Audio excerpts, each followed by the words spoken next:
الملابس الخاصة بفريق الزمالك. معي محمد إبراهيم لاعب فريق نادي الزمالك، نقول لكم مبروكين وهارد لك على الأداء.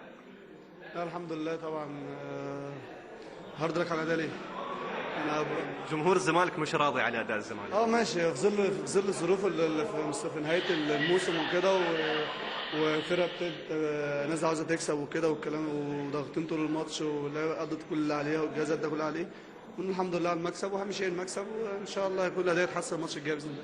الفريق كان قريب جدا من الخروج من البطوله، وانتم حاملين اللقب، يمكن عايشين تحت ضغط اكبر من الفرق الثانيه. تمام، زي ما حضرتك قلت احنا حاملين اللقب، وبعد بطوله الدوري احنا فاضلش بطوله كاس مصر، هتبقى استعداد ان شاء الله لبطوله افريقيا.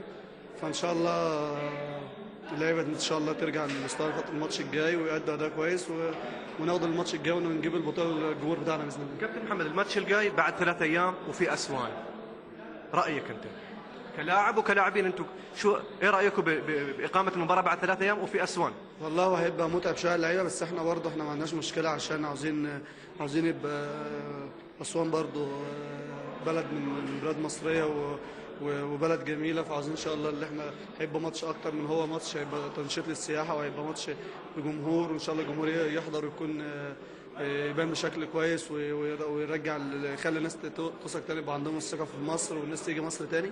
فان شاء الله احنا ما عندناش مشكله، وان شاء الله اللعيبه يكونوا قد المسؤوليه، ويكونوا قد ثقه جمهور نادي الزمالك والجهاز الفني ومجلس الاداره، وان شاء الله نقدر نجيب بطوله للجمهور باذن الله. ان شاء الله بالتوفيق، وان شاء الله مصر ترجع احسن من قبل. ربنا يخليك، وشكرا.